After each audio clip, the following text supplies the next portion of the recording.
Сәлем достар, сіздермен миссис Мадина. Ағылшынша сөйлеп үйрен сабақтары желісін бастайтын боламыз.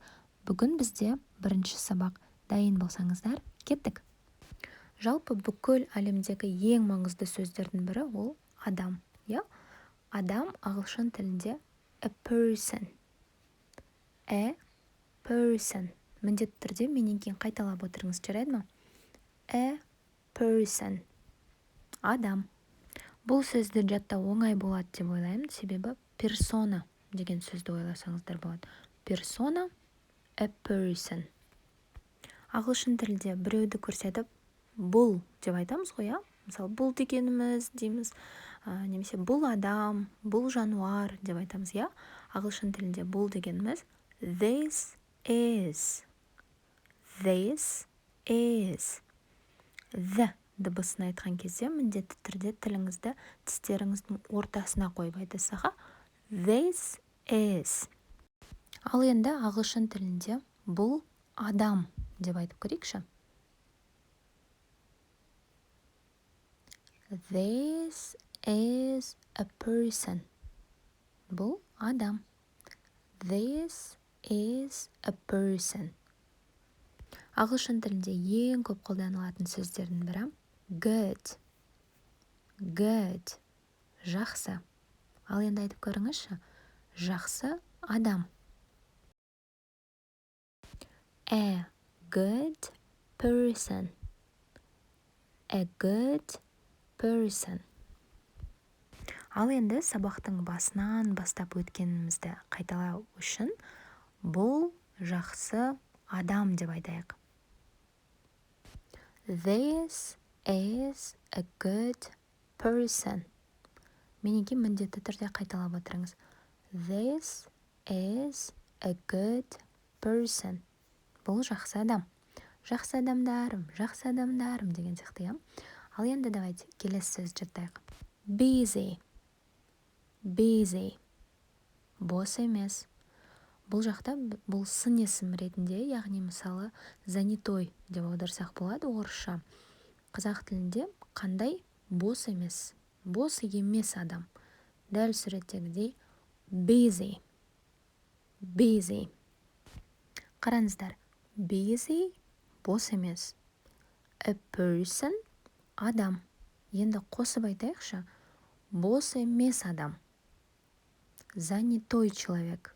Бос емес адам. Қалай болады? A busy person. A busy person. Ағылшын тілінде бұл естеріңізде ғой, This is. Ал енді бұл бос емес адам деп айтайық. This is a busy person. Кішкене тезірек оқиық. This is a busy person.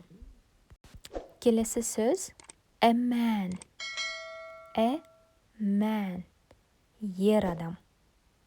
A man. Жазылуы біздің қазақ тіліндегі аман деген сөзге ұқсайды, Ал оқылуы a man. Ал енді бұл ер адам деп айтайықшы. This is a man. This is a man.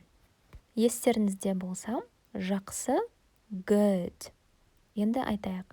Жақсы ер адам. A good man.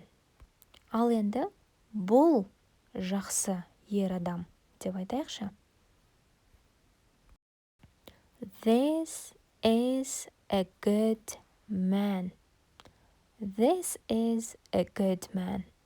Менің алдымда айтып үлгерсеңіз, сіз сабақта толық түсініп жатырсыз деген сөз. Ал енді ағылшын тілінде бос емес деген сөзі естеріңізде ме? Busy. Менен кейін міндетті түрде қайталаңыз. Busy. Ал енді бос емес ер адам деп айтайықшы. A busy man. A busy man. Ал енді бұл бос емес ер адам деп айтайық. This is a busy man. This is a busy man.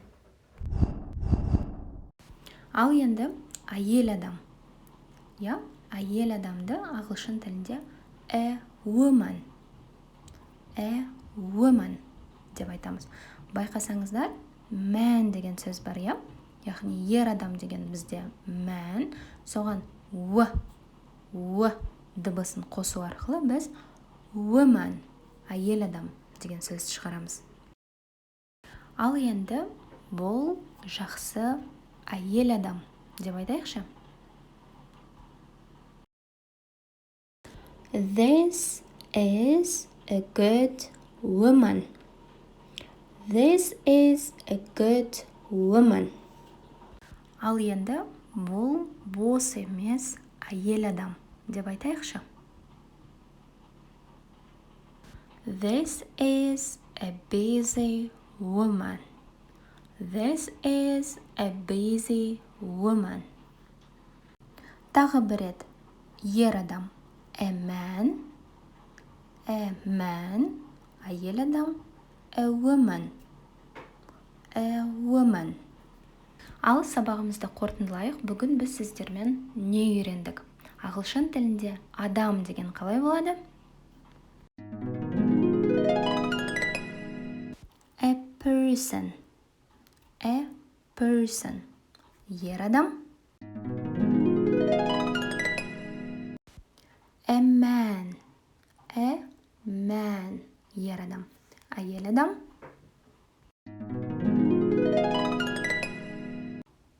A woman. Ал енді жақсы адам. A good person. Ал енді бос емес адам.